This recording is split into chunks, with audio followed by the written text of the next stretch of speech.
आप सभी का हिंदी कक्षा में स्वागत है। आज हम लोग चौथी कक्षा के व्याकरण का पहला पाठ जिसका शीर्षक है भाषा और व्याकरण का पुनः अभ्यास करेंगे। ठीक है बच्चों, तो सबसे पहले हम लोग जान लेते हैं भाषा क्या है। आप सभी को मालूम है भाषा क्या है।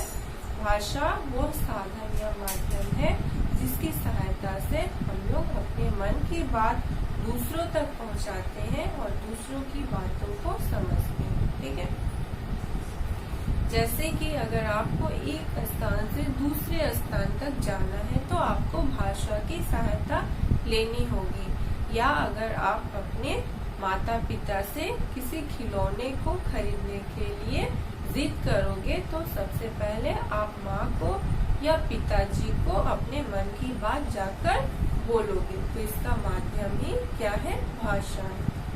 ठीक है बच्चों, तो आज आप सभी अपने पाठ्य पुस्तिका की पृष्ठ संख्या 5 देखिए। यहाँ पर एक चित्र दी गई है जिसकी सहायता से आपको नीचे दिए गए प्रश्नों के उत्तर लिखने हैं। पहला प्रश्न है, पिता अपनी बात माँ को कैसे समझा रहे हैं। तो आपको चित्र देखकर बताना है कैसे समझा रहे हैं। तो उत्तर क्या होगा, बोलकर। माँ पिता की बात कैसे समझ रही है, आप देख सकते हो। तो वो सुनकर समझ रही है, तो क्या होगा, सुनकर। ठीक है, रीमा पाठ को कैसे समझ रही है। जैसे हम लोग पाठ को समझते हैं उसी प्रकार रीमा पाठ को पढ़कर समझ रही है। तो उत्तर क्या होगा, पढ़कर। वो प्रश्नों के उत्तर कैसे दे रही है, वो प्रश्नों के उत्तर लिखकर दे रही है। तो क्या होगा उत्तर, लिखकर। ठीक है बच्चों, गगन टीवी पर आ रहे कार्यक्रम को कैसे समझ रहा है, देखकर। तो आपने क्या सीखा इससे, बोलना, सुनना, लिखना तथा पढ़ना ये सभी भाषा के अलग अलग रूप हैं। बोलना, सुनना, लिखना तथा पढ़ना भाषा के अलग अलग रूप। अब आइए पृष्ठ संख्या 6 देखिए। आपने अपने विद्यालय के पुस्तकालय में देखा होगा कि वहाँ सब शांत होकर पुस्तक, समाचार पत्र, पत्रिका आदि पढ़ते हैं, क्योंकि वहाँ बोलना मना होता है।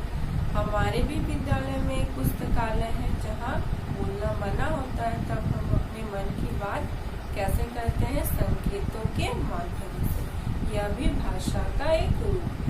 ठीक है, ऐसे कुछ और संकेत जो नीचे दिए गए हैं, 2 चित्र। संकेतों द्वारा बात समझना आसान नहीं है, इसलिए भाषा बनाई गई है। संकेत के माध्यम से सारी बातें समझना आसान नहीं है, इसलिए ही भाषा बनाई गई है। तो भाषा की परिभाषा क्या हुई, एक दूसरे तक अपनी बात पहुंचाने का साधन भाषा कहलाता है। ठीक है, यह भाषा की परिभाषा हुई।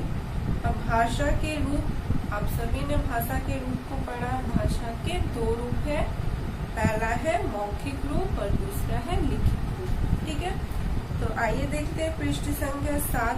पहला है मौखिक रूप, तो समझ लेते हैं मौखिक रूप क्या है। मौखिक भाषा, बोलना अर्थात मौखिक रूप। मौखिक का अर्थ ही होता है बोलना। यह भाषा का पहला रूप है। इसमें बोलकर अपनी बात दूसरों तक पहुंचाई जाती है तथा दूसरा उसे सुनकर समझता है। ठीक है, मौखिक भाषा में क्या होता है, मौखिक भाषा में हम लोग बोलकर अपनी मन की बात दूसरों तक पहुंचाते हैं और दूसरा उसे सुनकर समझता है। ठीक है बच्चों, जैसे यहाँ पर 2 उदाहरण है, पहला है बातचीत और दूसरा है मोबाइल। अब लिखित भाषा किसे कहेंगे, लिखना अर्थात लिखित रूप। यह भाषा का दूसरा रूप है। इसमें लिखकर अपनी बात दूसरों तक पहुंचाई जाती है और दूसरा उसे पढ़कर समझता है। लिखित भाषा में क्या होता है, लिखकर अपने मन की बात दूसरों तक पहुंचाते हैं और दूसरा उसे पढ़कर समझता है। उदाहरण देखिए, इसमें है कंप्यूटर, समाचार पत्र और है पुस्तक। ठीक है, अब देखिए भाषा के रूपों के आधार पर इसके 4 कौशल है। भाषा के रूप यानी मौखिक और लिखित रूप के आधार पर भाषा के 4 कौशल है। पहला है सुनना, दूसरा है बोलना, तीसरा है पढ़ना और चौथा है लिखना। ठीक है। सुनना और बोलना मौखिक भाषा के अंतर्गत आते हैं तथा पढ़ना और लिखना लिखित भाषा के अंतर्गत आते हैं। सुनना और बोलना मौखिक भाषा के अंतर्गत आते हैं तथा लिखना और पढ़ना लिखित भाषा के अंतर्गत आते हैं। ठीक है बच्चों, आज के लिए यहीं तक। अगली कक्षा में हम लोग इसके आगे वाले अंश का पुनः अभ्यास करेंगे। ठीक है।